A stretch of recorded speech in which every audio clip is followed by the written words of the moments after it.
ಓಂ ನಮಃ ಶಿವಾಯ. ಎಲ್ಲ ಆತ್ಮೀಯ ಸೋದರ ಮತ್ತು ಸೋದರರಿಗೆ ಓಂ ಮಂಡಳಿ ಶಿವಶಕ್ತಿ ಅವತಾರ ಸೇವಾ ಸಂಸ್ಥಾನಕ್ಕೆ ಸ್ವಾಗತ ಸುಸ್ವಾಗತ. ಆತ್ಮೀಯರೇ, ನಿನ್ನೆ ನಾವು ಆತ್ಮ ಮತ್ತು ಪರಮಾತ್ಮ ಇರತಕ್ಕಂಥ ಸ್ಥಾನ ಯಾವುದು ಅಥವಾ ಆತ್ಮ ಮತ್ತು ಪರಮಾತ್ಮರಿಗಿರ್ತಕ್ಕಂಥ ವ್ಯತ್ಯಾಸ ಏನು ಅನ್ನೋದ್ರ ಬಗ್ಗೆ ನಾವು ತಿಳ್ಕೊಂಡಿದ್ದೀವಿ. ಇವತ್ತು ಆ ಆತ್ಮ ಮತ್ತು ಪರಮಾತ್ಮರ ಇರ್ತಕ್ಕಂಥ ಸ್ಥಾನ ಯಾವುದು ಅನ್ನೋದನ್ನು ನಾವು ನಿನ್ನೆ ಸಹ ತಿಳ್ಕೊಂಡಿದ್ದೇವೆ. ಆದರೆ ನಾವೆಲ್ಲರೂ ಸಹ ಆತ್ಮ ಪರಮಾತ್ಮನ ಸಂತಾನರು. ನಾವೆಲ್ಲರೂ ಸಹ ವಿಶ್ವದಲ್ಲಿರ್ತಕ್ಕಂಥವ್ರು ಎಲ್ಲರೂ ಸಹ ಒಂದು ಪರಿವಾರದವರು ಅಂತಕ್ಕಂಥ ಜ್ಞಾನದಿಂದ ನಾವು ವಂಚಿತರಾಗಿದ್ದೇವೆ. ಆದ್ಮೇಲೆ ಪರಮಾತ್ಮ ಪರಮಧಾಮದಲ್ಲಿರ್ತಕ್ಕಂಥವ್ರು. ಆ ಪರಮಾತ್ಮ ಈ ವರ್ತಮಾನ ಸಮಯದಲ್ಲಿ ಈ ಜಗತ್ತಿಗೆ ಬಂದು ವಿಶ್ವ ಪರಿವರ್ತನಾ ಕಾರ್ಯವನ್ನು ಪರಮಾತ್ಮ ಮಾಡ್ತಾ ಇದ್ದಾರೆ. ನೋಡಿ, ವರ್ತಮಾನ ಸಮಯದಲ್ಲಿ ಜನ ಏನು ತಿಳ್ಕೊಂಡಿದ್ದಾರೆ ಅಂದರೆ, ಕೆಲವರು ಪರಮಾತ್ಮ ಇದ್ದಾನೆ ಅಂತ ತಿಳ್ಕೊಂಡಿದ್ದಾರೆ, ಕೆಲವರು ಇನ್ನೂ ಪರಮಾತ್ಮ ಇಲ್ಲೇ ಇಲ್ಲ ಅಂತ ತಿಳ್ಕೊಂಡಿದ್ದಾರೆ, ಇನ್ನು ಕೆಲವರು ನಾನೇ ಪರಮಾತ್ಮ ಅಂತ ತಿಳ್ಕೊಂಡಿದ್ದಾರೆ. ಆದರೆ ಈ ಮೂರೂರಲ್ಲಿ ಯಾವುದು ಕರೆಕ್ಟ್ ಅಂತ ಒಂದು ವಿಚಾರ ಮಾಡಿದರೆ, ಈ ಮೂರು ಪರಮಾತ್ಮ ಇದ್ದಾನೆ. ಪರಮಾತ್ಮ ಎಲ್ಲ ಕಡೆ ಇರ್ಲಿಕ್ಕೆ ಸಾಧ್ಯ ಇಲ್ಲ, ಅಥವಾ ಎಲ್ಲರಲ್ಲೂ ಪರಮಾತ್ಮ ಇರ್ಲಿಕ್ಕೆ ಸಾಧ್ಯ ಇಲ್ಲ. ಪರಮಾತ್ಮ ಸರ್ವವ್ಯಾಪಿ ಅಂತ ಹೇಳ್ತಾರೆ. ಪರಮಾತ್ಮ ಸರ್ವವ್ಯಾಪ ಆಗ್ಲಿಕ್ಕೆ ಸಾಧ್ಯನೇ ಇಲ್ಲ. ಯಾಕೆಂದ್ರೆ ಪರಮಾತ್ಮ ಒಂದು ವೇಳೆ ಸರ್ವವ್ಯಾಪಿ ಆಗಿದ್ರೆ ಇವತ್ತು ಅಣುರೇಣು ತೃಣಾಕಾಷ್ಟದಲ್ಲೂ ಪರಮಾತ್ಮ ಇದ್ದಿದ್ದೇ ಆಗಿದ್ರೆ ಇವತ್ತು ಜಗತ್ತಿನಲ್ಲಿ ಇಷ್ಟೊಂದು ದುಃಖ ಅಶಾಂತಿ ಆಗ್ಲಿಕ್ಕೆ ಸಾಧ್ಯ ಇರಲಿಲ್ಲ. ಇವತ್ತು ನೋಡಿ, ಒಬ್ಬ ವ್ಯಕ್ತಿ ಮೇಲೆ ಇನ್ನೊಬ್ಬ ವ್ಯಕ್ತಿ ದಾಳಿ ಮಾಡ್ತಾನೆ, ಹೊಡಿತಾನೆ, ಕೊಲೆ ಮಾಡ್ತಾನೆ, ಎಷ್ಟೋ ಜನರ ಮೇಲೆ ಅತ್ಯಾಚಾರ ಆಗ್ತದೆ. ಹಾಗಾದ್ರೆ ಆ ಪರಮಾತ್ಮ ಅವರಲ್ಲೂ ಇದ್ದಾನೆ, ಪರಮಾತ್ಮ ಇವರಲ್ಲೂ ಪರಮಾತ್ಮ ಇದ್ದಿದ್ರೆ ಅತ್ಯಾಚಾರ ಯಾಕೆ ಆಗಬೇಕಾಗಿತ್ತು? ಹಾಗಾದ್ರೆ ಆ ಅತ್ಯಾಚಾರಕ್ಕೆ ಒಳಗಾಗಿ ಸತ್ತಂತ ವ್ಯಕ್ತಿ ಹೆಣ್ಮಗಳಿಗೆ ಪರಮಾತ್ಮ ನಮಗೆ ನ್ಯಾಯ ತೋರಿಸ್ಕೊಡು ಅಂತ ಯಾಕೆ ಕೇಳಬೇಕಿತ್ತು? ಪರಮಾತ್ಮ ಎಲ್ಲ ಕಡೆ ಅದನ್ನಲ್ಲ. ಇದರಿಂದ ಸಿದ್ಧ ಆಗ್ತದೆ ಪರಮಾತ್ಮ ಎಲ್ಲ ಕಡೆಗೆ ಸಾಧ್ಯ ಇಲ್ಲ. ನೋಡಿ ಅಪ್ಪೆ, ಇನ್ನು ಮುಂದೋದ್ರೆ ಇವತ್ತು ನಾವು ವ್ಯಕ್ತಿಗಳನ್ನೇನಾದ್ರೂ ಪರಮಾತ್ಮ ಅಂತಂದ್ರೆ, ನಾವು ಹಿಂದಿನ ದಿನ ಮೊನ್ನೆ ತಿಳ್ಕೊಂಡ್ವಿ ಪರಮಾತ್ಮ ಆಶ್ಚರ್ಯಾಗಿದ್ದಾನೆ. ರಾಮ, ಕೃಷ್ಣ, ಹನುಮಂತ ಯಾರೆಲ್ಲ ದೇಹಧಾರಿಗಳಿದ್ದಾರೆ, ಶರೀರ ಇದೆ, ಅವರು ಪರಮಾತ್ಮ ಆಗ್ಲಿಕ್ಕೆ ಸಾಧ್ಯ ಇಲ್ಲ. ಪರಮಾತ್ಮ ಅವಿನಾಶ ಇದ್ದಾನೆ. ಅಂದ್ರೆ ಪರಮಾತ್ಮ ಈ ಜಗತ್ತಲ್ಲಿ ಇಲ್ಲ. ಎಲ್ಲದಕ್ಕಂತ ಮುಖ್ಯವಾಗಿ ಭಗವದ್ಗೀತೆಯಲ್ಲಿ ಒಂದು ಮಹಾವಾಕ್ಯ ಇದೆ. ಏನಂದ್ರೆ, ಯದಾ ಯದಾ ಈ ಧರ್ಮಸ್ಯ ಗ್ಲಾನಿರ್ಭವತಿ ಭಾರತ ಅಭ್ಯುತ್ಥಾನಂ ಅಧರ್ಮಸ್ಯ ಪವಿತ್ರಾಣಂ ಸೃಜಾಮ್ಯಹಂ. ಅಂದ್ರೆ ಯಾವಾಗ ಯಾವಾಗ ಭಾರತದಲ್ಲಿ ಧರ್ಮಗ್ಲಾನಿ ಆಗ್ತದೋ ಆ ಸಮಯದಲ್ಲಿ ನಾನು ಅವತರಣೆ ಮಾಡಿ ಬರ್ತೀನಿ ಅಂದ್ರೆ ಇಲ್ಲಿಲ್ಲ ಅಂತ. ಉದಾಹರಣೆಗೆ, ನೀವು ಯಾವುದೋ ಒಂದು ಫಂಕ್ಷನ್ಗೆ ನಿಮ್ಮನ್ನು ಇನ್ವೈಟ್ ಮಾಡಿರ್ತಾರೆ, ನೀವು ಹೋಗ್ಬೇಕಾಗಿರ್ತದೆ. ಯಾವಾಗ ಹೋಗ್ತೀರಿ ಅಂತಂದ್ರೆ, ಪ್ರೋಗ್ರಾಮ್ ಇಷ್ಟೇ ತಾರೀಕಿದೆ, ಹೋಗ್ಬೇಕು ಅಂತ ನೀವು ಹೇಳ್ತೀರಿ. ಅಂದ್ರೆ ಪ್ರೋಗ್ರಾಮ್ ಹೋಗಿಲ್ಲ, ಹೋಗ್ಬೇಕು ಅಂತ.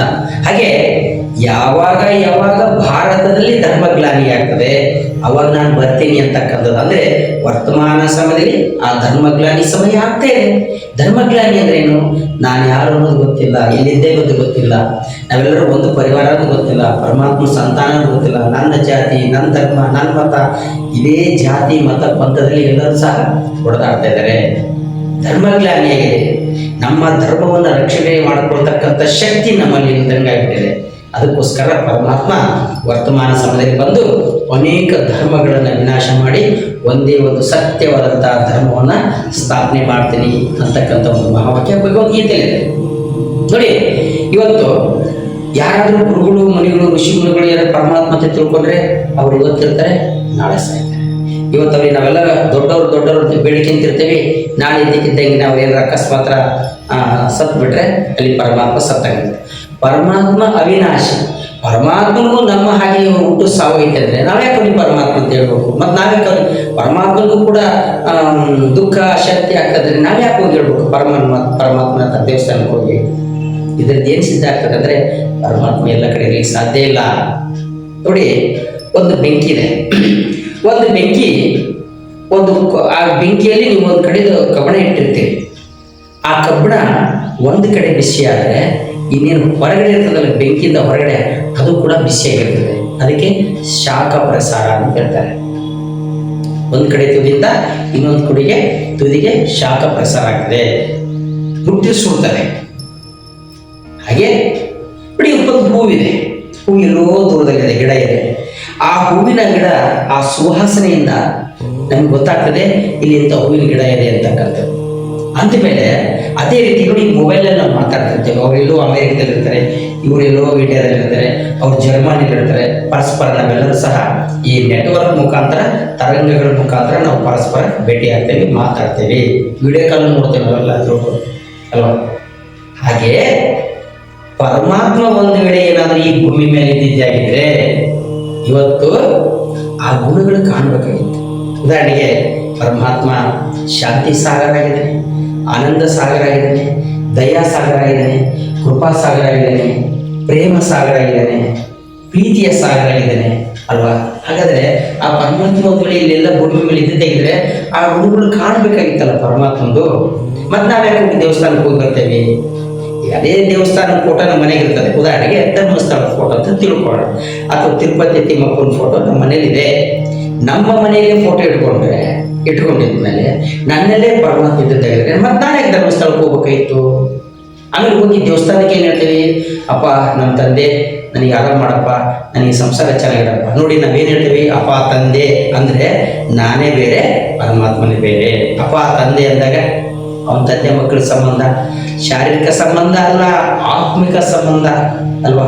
ನೀವೆಂಥ ದೊಡ್ಡ ಸಾಹುಕಾರ ಇರ್ರಿ, ಇಡೀ ರಿಚೆಸ್ಟ್ ಫ್ಯಾಮಿಲಿಯಲ್ಲಿ ಇರ್ರಿ, ಅದನ್ನು ದೇವ್ರ ಎದುರಿಗೆ ಹೋದಾಗ ನಾವು ಬೇಡ್ಕೊಳ್ತೇವೆ, ಪರಮಾತ್ಮ ನಮ್ಗೆ ಇಂಥದ್ದು ಕೊಡಪ್ಪ, ಇಂಥದ್ದು ಮಾಡಪ್ಪ ಅಂತಕ್ಕಂಥದ್ದನ್ನು. ವಿಚಿತ್ರ ಅಂದರೆ, ಒಂದು ಪ್ರಾಣಿ ಆಹಾರ ತಗೊಳ್ತದೆ, ತನ್ನ ಮನೆಯಿಂದ ಸೀದಾ ತನ್ನ ಗೂಡಿ ಬರ್ತದೆ. ಒಂದು ಪಕ್ಷಿ ಬೆಳಿಗ್ಗೆ ಆಹಾರ ತಗೊಳ್ಳಿಕ್ಕೆ ಒಂದು ಕಡೆ ಹೋಗ್ತದೆ, ಆಹಾರ ತಗೊಂಡು ಸೀದಾ ತನ್ನ ಗೂಡಿ ಬರ್ತದೆ.